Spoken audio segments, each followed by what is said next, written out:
with Willem Dafoe. Is that how you say it? Is it Willem or Will? I think it's William Dafoe. I don't know. Dafoe. I'll just stick with that because he's Dafoe of Spider-Man in the film. No, okay. Anyway.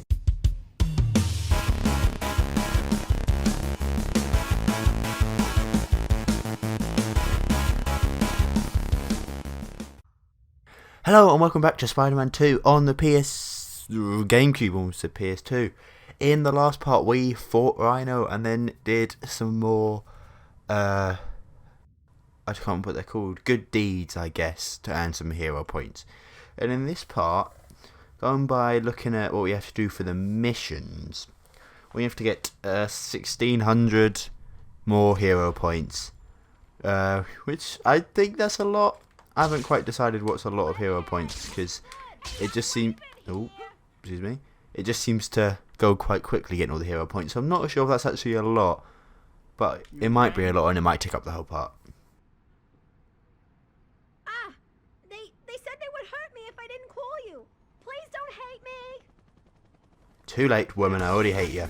So it turns out in the last part I was talking about a new sort of audio thing where you'd be able to hear the voices like much better. That didn't really work out because I set the game sound too quiet, so I had to like really sort of boost it up, I guess you could say, in my editing software. Oh, sorry, I think I just punched a woman in the face. Sorry about that. So yeah, you didn't get the voice thing. I'm just gonna try and figure out like the best volume to get it where like you can still hear me quite clearly, but then you can also hear the voices. Only problem is the swinging and like anything to do with webbing in this game is just really loud. Like, you can probably hear it now. It's just when you web it's loud, and then when you swing about it's just really loud. Right, what's this guy doing? Whoa, wrong button there. Right, hit me. Oh, there you go. Whoa. Okay, I just threw that him all over the place. Like, it's taking too long. Like 150. Oh. It's going to take ages. Damn it. Right, so what's happening over here? So, since recording the last part 4 I think, which was a couple of days ago, I've rewatched all of the Sam Raimi Spider-Man films. Spider-Man 1, 2 and 3, which is pretty self-explanatory. And the first 2 at least are really good films. I forgot like how good those films actually are, because I always thought they were just a bit. There were times when I loved them just because I was a kid and it was Spider-Man and I was like, oh man, this is awesome. And then there were times where I was just like, oh no, these suck. I prefer the Andrew Garfield ones, which I do. I do prefer those ones. I think they are better films. Also, sorry about the A button. Still haven't got like an official controller yet. I'm working on it. I will get one soon. Yeah, I do still prefer the what's his name? Something Webb, which is quite fitting for a Spider-Man film. Basically the Andrew Garfield films. I do prefer them over the Tobey Maguire ones, but I do really like them. I see why people like Spider-Man 2 as like one of the best superhero films, which I think is a bit overrated. It's good. Like, it has everything a superhero film needs to be good, and it is interesting, but I still think Amazing Spider-Man 2 is a better film. Oh my god, someone almost got hit. I'm sorry about that. That was a terrible accent. Oh yeah, we've heard the speech before. So, Spider-Man 1, I'm going to go through the films and just talk about them, because I was going to watch one, like the first film, then record a few parts, then the second film, then record a few parts, and the third film. I didn't get around to that. I watched the first film, and then didn't get around to recording, and was like, oh, I really want to watch the second one now, and so on.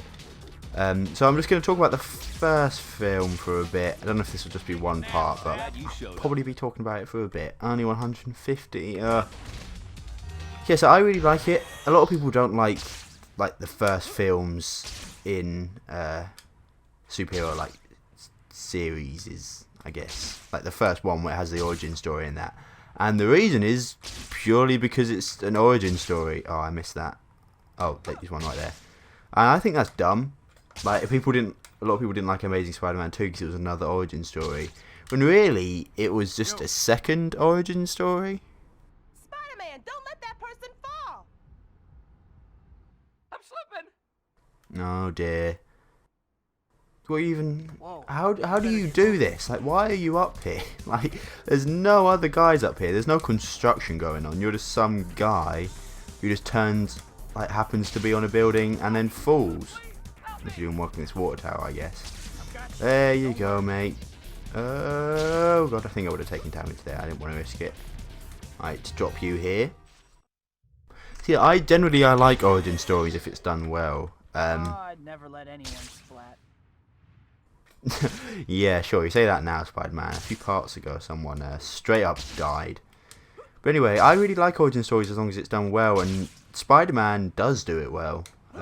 Like, it has really sort of nerdy Peter Parker, and it has the love of his life, Mary Jane, who I don't dislike as much after watching the films again, but I still don't really like her. What's the matter? Spidey! Someone's car is being stolen! Oh no. Oh, the drama. Okay, no It's just time a to lose. car, man. You must have some sort of insurance. You get loads of money from this. Yeah, it has like the love, it has the nerdiness of the bullies. And I think, Hey, pull over. I'm going to say this a lot, but I still prefer the Andrew Garfield Spider-Man origin story. Sort of, I mean, I guess I think the wrestling thing was better than having him hunting for the criminal. Because that was that didn't really sort of end. Like, the whole point of Uncle Ben dying is it's supposed to be like him realising that he's supposed to help people. I think that was a big thing in the comics. So I think the wrestling thing was a lot more dragged out in the comics. It wasn't just a one-time thing. Like, I'm pretty sure he became like a wrestling star, and then something happened. He let a guy go, and then that guy killed Uncle Ben. Oh god. Oh man, I need to dodge more. I'm taking too much damage. This isn't going to work later on in the game when it starts getting difficult. Oh god. Right. That went okay that time. So, this Amazing Spider-Man did sort of leave it open-ended. Or not open-ended, that's not the right word. Like, it didn't finish it. It was just like, oh, there's a lizard. I guess I'll forget my personal vendetta and just fight him, and now I'm a superhero. Which wasn't enough to spoil the film. Like, for me, it's like an afterthought. Like, oh, that's alright. It wasn't when I was watching the film. I was like, oh man, this is stupid. So I don't think it's good enough to make Amazing Spider-Man a bad film. But I think that is one thing I do like more in the Spider-Man films over the Amazing Spider-Man ones. That was creepy. She didn't say anything. Take the money. I don't care. Great. It's so rare I get to tangle with the literati of the criminal world. That was weird. She just sort of stared at me for a bit. Okay, where's the entrance? There's no more timer, so I guess I can take my time. Oh, it's on the opposite side of the building. Damn it. So yeah, I really like the first Spider-Man because the origin story is handled well, and it's not the whole of the film, and it is like starting to establish Green Goblin with Willem Dafoe. Is that how you say it? Is it Willem or Will? I think it's William Dafoe. I don't know. Dafoe. I'll just stick with that because he's Dafoe of Spider-Man in the film. No, okay. Anyway, he's brilliant. Like, he definitely makes that film. Just because there's not really any outstanding actors in the first Spider-Man film except for him. Like, he is amazing. So the other actors are just like, they're alright. And then there's this guy who's like, whoa, he's amazing. Like, the whole sort of Gollum thing where he's like talking to himself. You should probably lock your doors. Oh, I guess you're open 24/7. How close are we? Okay, we need 500 more. Making good progress here. It's been, what, 10 minutes? Almost. You're the man! I am the man. Thank you very much. Actually, I'm not the man. I'm the guy. EdwardDaGuy. I should probably stop with these jokes. So yeah, I really like the Green Goblin. He looks a bit weird. Like, he just looks like a plastic costume that someone would wear to Comic-Con. Like, that's the type of... Like, it doesn't sort of look serious enough, even though it is a very Hi, comic-y my name is film. Spider-Man, and I'll be your superhero today. Spider-Man! Some thugs are shooting at the police! Oh no. Come out with your hands up. There's a lot of thugs and gangs in this place. Okay, get clear. Also, you're shooting over one car. That's not much of a distance. Really, you just shoot through the window and then kill him or whatever it is. Oh. Right, to sort these guys out. So yeah, so Spider-Man, it does is good because it sets up the trilogy, makes him Spider-Man. It doesn't really explain it that much.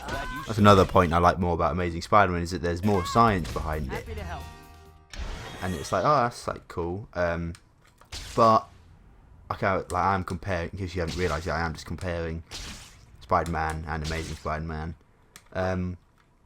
Amazing Spider-Man doesn't have the nerdiness of Peter Parker. It's just he sort of gets beaten up, but he has a skateboard and that, and it's what, that's not really supposed to be nerdy.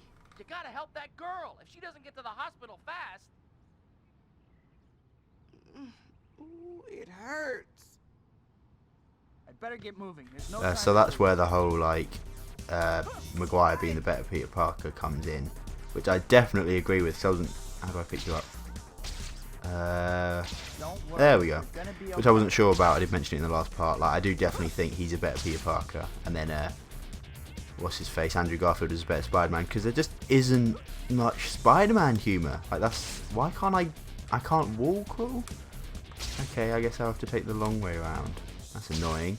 Should be able to. No, I guess it would be a bit awkward. Oh, it's right there. Oh god, thought I was gonna run out of time then. There you go. Hey, Thanks, Spidey. Sick. We better get this patient to OR stat. We saved him.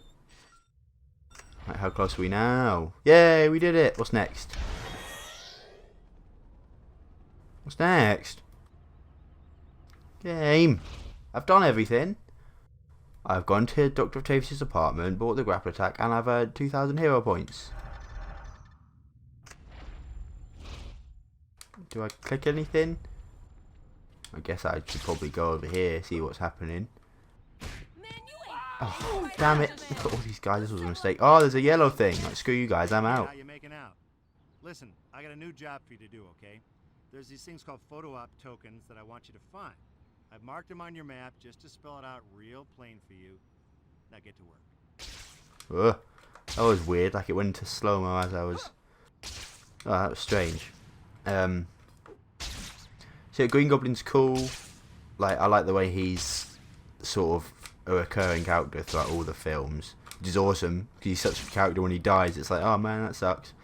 But because originally I thought, oh, they shouldn't have killed him off, but later on with the whole Harry Osborn thing, it wouldn't have really worked if they didn't kill him off, and it did make for interesting sort of side story, which I think a lot of films make the mistake. Spider-Man 3 did it. Some might argue Amazing Spider-Man 2 did it, where they just pack in too many villains and they try and make them all main ones. That's what Sam Raimi definitely did right, where he had, in the first film, it's sort of just the one villain with nothing else, but that's fine because you got the whole love thing with Mary Jane, and then you have the whole origin story things. That balances out, and that's all good. But then throughout the other films, you have sort of the Harry Osborn thing, which is all started from something that happened in the first film, which sort of ties them all together. I'm not a film critic, I'm just saying what comes to mind, so if you don't agree with me, then fair enough, just let me know down below. And it rhymes. I'm a poet and I don't even know it. I'm not going to the Daily Bugle again, am I? Oh good, I want a proper Spider-Man mission. Oh, sorry about that. So yeah, that's my thoughts on Spider-Man. Sorry it was a bit all over the place, but I did watch it a couple days back. Yeah, I think it is a really good film. I wouldn't say it's definitely not the best of the trilogy, and it's not the best Spider-Man film. I'd probably put it... This sounds bad, but oh, I do. It's just pictures. Damn it. I'd probably put it as my second to last, in ratings of all the Spider-Man films. So, fourth, I guess. Which makes me sound like I don't like it. I do like it. It's just I like the other films more. So Spider-Man 2, which is considered one of the best superhero films of all time. I think this is... Oh no, The Dark Knight is supposed to be a really good one as well. And it is, as I say, it's supposed to. I don't agree with it. I do. I think Dark Knight is an awesome film. Spider-Man 2, on the other hand, is good. I do really enjoy it, but I don't or I get why people like it. I see what people love about it. It's just I don't particularly love it that much. Uh-oh. Guess I'd better check out that alarm. I'd know that silhouette anywhere. I'd better catch her. No, it's this woman again. Right. So I do really like the film, obviously, because I'm playing the game. Like, I like the game as well. But I don't love it as much as other people do. Like, even one guy who I think is directing another Marvel film, maybe a DC film or something, is saying that he would not be able to reach a standard like Spider-Man 2 because that was amazing. And it was really good. Like, it's really sort of thrilling, and it has the story that's like continued from... Where'd she go? Ah, there's a little arrow there. I didn't see that. I was looking at the map. It like continues the story of like love and that, and then the whole Green Goblin thing of Harry hating Spider-Man. And then it has like conflict in the villain. Like, he's not just like, oh yeah, I'm evil now. Like, I think that is a good thing that he had, and I think that's why Spider-Man 3 was a bit of a failure, because it didn't develop the villains as characters. Like, the first film, like, it develops him as like a businessman. He's being betrayed, and at first he's like, oh no, I can't do this, but then there's this evil side. It's like, ooh, spooky.